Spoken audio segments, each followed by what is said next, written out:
د یو صحابي واقع درته وایم. حضرت سلمان فارسی رحمه الله رضی الله عنه د دې ایران د علاقې او د اصفهان،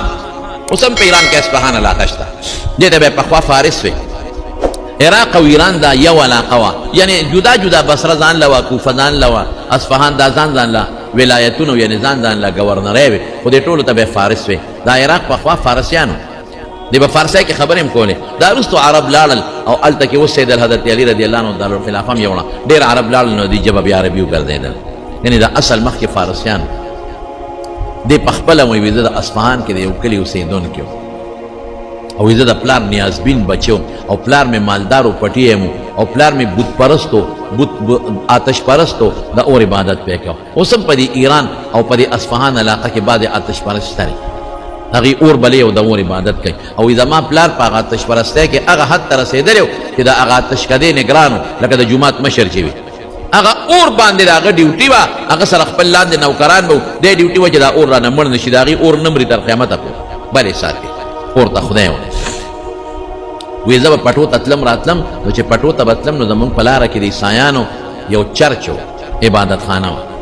یو ځل هغې ته ورننوتم چې تورېږه ګورم چې د عیسایان څنګه عبادت کوي. وی چې لاړم هغوی د خدای عبادت کوم. هغه وخت کې پکې صحیح عیسایان ځکه حضور پاک لا نو راغلی، هغه عبادت کوو یا مې خوښ شو. ما ورته ویل چې زه خو مجوسي ما د اور عبادت کوم، پلار مې مور مې ټول مجوسیان دي. هغې دعوت راکړه چې د اور عبادت ولې کوې، د خدای نیکبختیان ته راشه دې اور کې ګوته ومنډه. دا 20 کاله او 30 کاله د هغې عبادت وکړه. نو اوس خو به یارانه جوړه شوي چې عبادت کې، نو ګوته به دله نه سوځئ، نه ګوته خو سوځئ، نو چې دلته سوځئ نو قیامت کې به رې څنګه نه سوځئ. دا ستاسو عقل. وی خیر د هغې هغه دین مې خوښ شو او زه عیسایي شو. هغه وخت کې به عیسی علیه السلام ته پیغمبر وی او الله به یو ګڼه او د عیسی علیه السلام ته د خدای زوی نه وي، شرک به یې نه کوه. عیسایي شوم چې تلم به بیا به هغه ګرجې ته تلم، چې راتلم بیا به راتلمه. وی ما ورته وی چې ستاسو مرکز کم ځای دی؟ نو ما ته په شام کې یو ځای وښود چې هلته زمونږ مرکز دی، لوی مولا ستاسو پادري هلته ناست دی. وی ما وی چې ستاسو قافله کله ځي ما ته به وایه، نو زه به شام ته ځم. بس د دین په طلب کې ما سوچ وکړه چې دا پلار خو دلته ما اوس نه، او پلار رانه خبر شو، پوه شو، شکي شو را باندې چې ته خو د ګرجې ته دی را دې خلک خو الوی. نو پلار را ګیر کړم او ښې ووالم چې ښه به د ما پلار نیکه دین پرېږدی او بل دین لمه دی، او زه په دین کې کم مقام لرم، زه د دې ټولو مجوسیانو مشر یم، دا تشکرې چې اور بلیږي د هغې نګران انچارج یم، نو ته به بل دین بدلی. وی ډېرې ووالم. وی پلار را باندې شکي شو چې دی ونه تښتي، نو زه یې وتړلم، خپو ته یې راله زنځیرونه واچو. وی خیر ما خو ویلي چې دا بادشاهي هم پرېږدم، د پلار د کور دا مشري او دا مالداري او دا هر څه نیازبینتوب او د الله د دین په تکل کې وځم. وی چې قافله شام ته تله، وی ما له اطلاع راکړه پټه غوندې. وی ما هغه زنځیرونه منځیرونه مات کړل او دا هغه قافلې سره لاړم شام. د کور مې پرېښو. ګوره د دین دپاره دا سخته شو. دا د هغه وخت لا رسول الله مبارک نشته، دا د هغه سوچه دین په طلب کې روان دی چې مجوسیت پرېږدم، یو الله نیسم او یو عیسی علیه السلام د خدای پیغمبر منم. هغې دپاره ما تکلیف برداشت کړ. پلار مور مې پرېښودل، کور مې پرېښو، ځمکې پټي نیازبین جون دا مې پرېښو، لاړم شام. وی چې هلته لاړمه، وی هلته یو پادري و هغه سره دیره شوم. وی ډېر ښه سړی و، ډېر نیک سړی و. ما یې خدمت شروع کړه، ځکه زه پردی مسافر وم. وی اتفاق دا و چې هغه بوډا و، مړه کېده. وی ما ورته وی چې ته خو وفات کېږې، ستا نه پس زه چېرته لاړم. ټوله قصه مې ورته کړې وه چې دغسې زه مجوسي وم، پلار مې مجوسي و او ما عیسایت اختیار کړ. وی ما ته یې ویل چې زه مړ شم نو پلانکۍ علاقه کې یو بل پادري دی، هغه له لاړ شي، د هغه خدمت کوم. وی چې دی مړ شو او دی مونږ ښخ کړ، نو زه هغه بل پادري له لاړم. وی ښه سړی نو، د خلکو نه به یې پیسې اخېستې، به یې جمع کولې، د ځان نه یې د قصد ازبرګ جوړ کړی او میانځ کې سړی پوره ریاکار او فاسق و. خیر بوډا و، ډېر زیات بوډا و. وی اتفاق دا دی چې دی مړ کېده، نو ما د ده نه تپوس وکړ چې ستا نه پس چېرته لاړ شم. وی هغه راته یو بل پادري وښم. خیر په یو څو پادریانو زه وګرځېدم، بوډاګان به پادریان. وی اخري یو پادري له لاړم. ما وی چې ته خو هم بوډی او ته مرې، ستا نه پس چېرته لاړ شم. وی هغه ما ته وی چې زمونږ عیسایت خراب شوی دی، اوس څوک عیسی علیه السلام ته خدای وایي او څوک ورته د خدای زوی وایي. نو که زه مړ شم نو بس بل خوا مه ځه، بل خوا مه ځه، د آخرې زمانې د پیغمبر انتظار کوه. دا هغه وخت دی مونږ ته د کتابونو نه معلومه ده، د نښو نه مونږ ته پته ده چې نبي آخر الزمان د آخر زمانې پیغمبر را روان دی دنیا ته. بس هغه له ورځه او په هغه ایمان راوړه. ما وی زه به یې په څه پیژنم؟ نو ما ته یو څو نښې وښولې. وی یو نښه دا ده چې دی به په شګلن علاقه کې پیدا کیږي او بیا د هغې نه به د کجورو وطن ته هجرت کوي کومې علاقې ته چې هجرت وکړي کجورې به پکې ډېرې او درېیمه دا چې هدیه به قبلۍ او خوري به او صدقه به قبلۍ خو خوري به نه او پنځمه دا چې د دواړو اولو په منځ کې به یو مهر نبوت لګېدل بس وی ما خپل تجارت او کاروبار شروع کړ ما له الله څخه ګډې چیلې راکړې ابا مې سرولې په هغې به مې خپل ګذر اوقات کوم او دا معلومات به مې اخیستل چې کوم ځای به خلک وایي چې د آخرې زمانې پیغمبر راغی ځکه ده ماته وی راځي به دی پادري وی دا پادري مړ شو ګډې چیلې به مې سرولې وی دې کې یو پروپیګنډا اواره خوره شوه چې په مکه کې یو سړی دی او د پیغمبرۍ دعوی کړی زه دې علاقه کې چې ځوم یو قافله وه د مکې ما دې تپوس وکړه د کوم ځای وی چې موږ د مکې یو هلکه ما اورېدلي دي چې ستاسو په کلي کې یو سړي د پیغمبرۍ دعوه کړې ده او کړې ده دا کلي م څنګه دی وی هغې وایي چې زموږ علاقه ټولې شګې دي او کاڼې دي بس ما وی یوه نښه خو ټیک ده ما ته خو پادري ویلي چې د کاڼو د شګو علاقه کې به پیدا کېږي علاقه د شګو د کاڼو ده او د هغې نه چې مې تپوس وکړه نو هغه خبرې هم داسې کولې د حضور پاک اخلاقه چې زما یقین د هغې کې دا دی نو ما وی چې زه ځم میں تاسو به مکې ته کله دی په پلان کې ورځ ما به ځان سره بو نه دی به بلکل بری بودو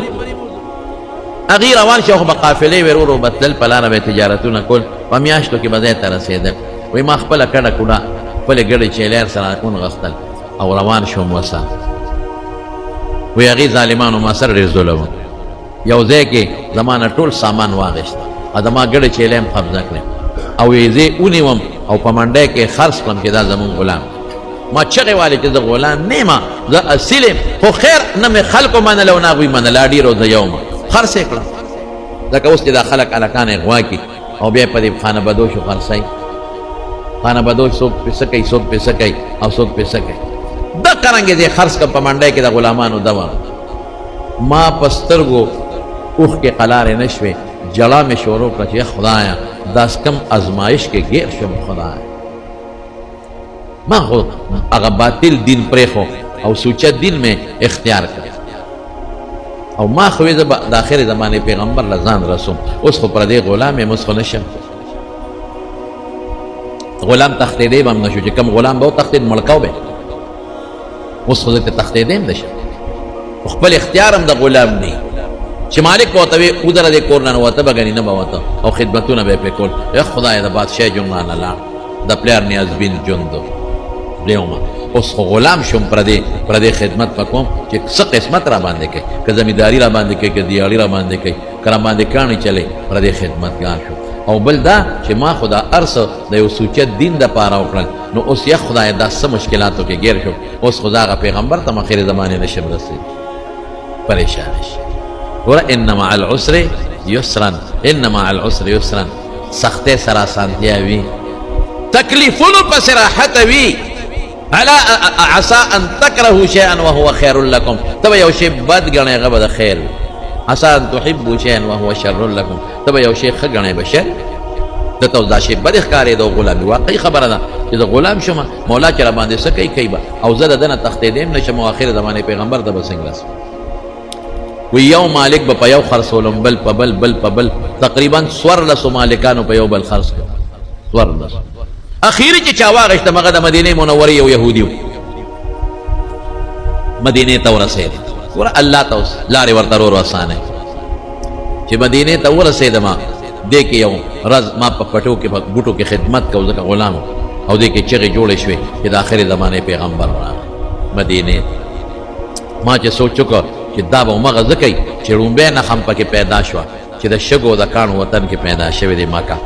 دویمه نښم پکې پیدا شوه چې هجرت یې وکړه هغې وطن ته چې هغه د کجورو وطن دی ما ته پادري ویلي دا خو د کجورو وطن ته راغی قبا کې حضور پاک صلیرې صورت تقریبا دیرو نو ما ویورېږه نورې نښې پکې ګورم نو ما خپل مولا ته ووې چې ما له لږې کجورې راکړه په کار مې دي وی یو څه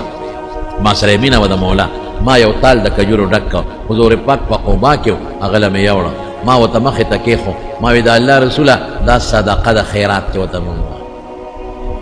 وی ما ته خو پادري ویلي چې صدقه به قبلۍ خوري به نه ما دا صدقه ده وی کې دا سلمانه مونږ پیغمبران صدقې نه خورو او مرګرو ته وی خورئ نو مرګرو کجورې وخوړئ ما وی درې منه خمخکاره شو صدقه قبلی مرګرو لورکۍ خوري نه وی بیا مې د مالک نه نورې کجورې وغوښتې چې لږ راوې واخله وی کاسه مې ډکه کړله حضور پاک له مې یوړه مخې ته مې کېښوده همقسې قبا کې ما وی د الله رسوله دا کجورې مې درته راوړي دي دا هدیه تحفه ډالۍ ده وی کې د سلمانه موږ تحفه ډالۍ خورو وی په خپله یم کجورې وخوړئ په مرګرو یې مو خوړئ ما وی پادري چې راته څلورمه نښه کړې وه هغه معلومه شوه ډالۍ تحفه خوري او قبله یم اوس پنځمه نښه ګورم چې د دواړو اولو منځ کې به مهر نبوت وی شاته تاویدم را تاویدم غږ خو مې نه شو کولی وی حضور پاک را باندې پیش هوښیار دی وی صادر یې په سر و د کمیس په ځای صادر هغه صادر مبارک یې ښکته کړ وی د دواړو اولو منځ کې مهر نبوت و هغه مې ولیده د کمترې دا ګیو مړه یو وړه غوندې غوټه وه هغه مې ولیده او پې ور پرېوتم او بې اختیاره مې ښکلوله او ډېر مې وجړل پوه شوم چې نښې خو په ټولو په ده کې دي چې کمې ما ته عیسایي پادري ښولی او د آخرې زمانې پیغمبر خو هم دی نو ما وجړل ډېر زیات مې وجړل چې هم ستا په تکل کې زه غلام شوم پردې نوکر شوم ګډې چیلې لاړې ما وې زه به تا څنګه مونم خو خدای پاک راته وښول خدای هغې ځمکې له راوستمه چې کومې ځمکې ته به تا هجرت کوم حضور پاک دا مټه ونیوم ځان ته را مخکې کړم او ډېره زیاته مینه یې را سره وکړه قسم په خدای زمونږ مبارک پیغمبر کې ډېره مینه وه ښه اخلاق یې لرل مسلمان سره به محبت کو مسلمان سره به مینه کوله او دا د پیغمبر خوی دی مونږ له هم په کار کې داسې وو ما ورته ټوله قصه وکړه حیران شو رسول الله مبارک اوس د یهودي غلام خو چا مې بل چا خرڅ نه کړي بل خوا لاړ نه شمه وی ما ته وی سلمان لاړ شه یهودي صاحب مالک سره دې خبره وکړه مونږ به ولله څه پیسې میسې برابر کړو او تا به آزاد مکاتبه وته ما یهودي له لاړم ما وی ما سره مکاتبه وکړه مکاتب وته وی زه به دله شرط را باندې ولګوم هغه شی به دله پوره کړم ما به آزاد کړي چونکې زه خو د هغه خوښ وم ما خو د اخلاص خدمت کوم نو ما ته نه خرڅولم خو چې اوس هم چې څوک څه چې نه خرڅوي نو داسې قیمتونه وي چې هغه د اخیستو نه ما ته وی ښه بلکل به دې خرڅ کړم خو په یو شرط یو دا دی چې ماله به یو مقدار د سرو زرو یاد کړه چې دومره سره زر به راکړې او دویم دا چې ماله به کجورې باغ کرې نو چې هغه باغ کامیاب شي او میوه وکړي نو هله به دی ازادو بس ما وی سلمانه دا خو یو هم نه کېږي ما سره سره درکړم او کجوره چې وکرې او میوه کوي په هغې کې خو ډېره موده لګي رالم رسول الله مبارک ته مې چې صاحب کار ونه شو ولې داسې شرطونه یې ولګول چې هغه زما د وسه بار دی چې ما وی رسول الله مبارک وفرمایل ورشه شرط ورسره ولګوه الله به خیر کړي ما صاحب دا بس وی ته پرېږده وی لاړم مالک سره مې شرط ولګو شرط ولګې وی څه موده پس حضور پاک ما پسې سړی راولېږه چې راشه ورغلم وی چې اوله سره زر رالېږلي وو مال یې راکړل چې ورشه دا دې مولا ته وتله ما صاحب دا خو لږ دي وی ته یو سا هلکه سره در بچو ورکې څوک اوس غلام له مسلمان له به ورکې نه لیکن د حضور پاک پړه کې د یو سړي د ایمان څونه قدر د یو مؤمن مسلمان څونه قدر اسره در مې یوړل مالک ته مې ورکړل ها دا واخله دا دوه شرط او یو پکې سرو چې هغه په تلو تلو اقم راوختل چې څومره د هغه شرط د حضور پاک معجزه یو شرط پوره شو وی ما ورته وی چې ما ته ځای وښایه چې بوټي د لو کنم چې میوه کې تا راته ویلي دي وی ځای راته وښو د کجورو قسم یې راته وښو تخمونه بوټي راکړل وی حضور پاک ته مې وی راغی وی په خپلو مبارکو لاسو یې په هغه ځای کې هغه کجورې ښخې کړې وی کال له ټولو کجورو میوه وکړه بغیر د دوو بوټو نه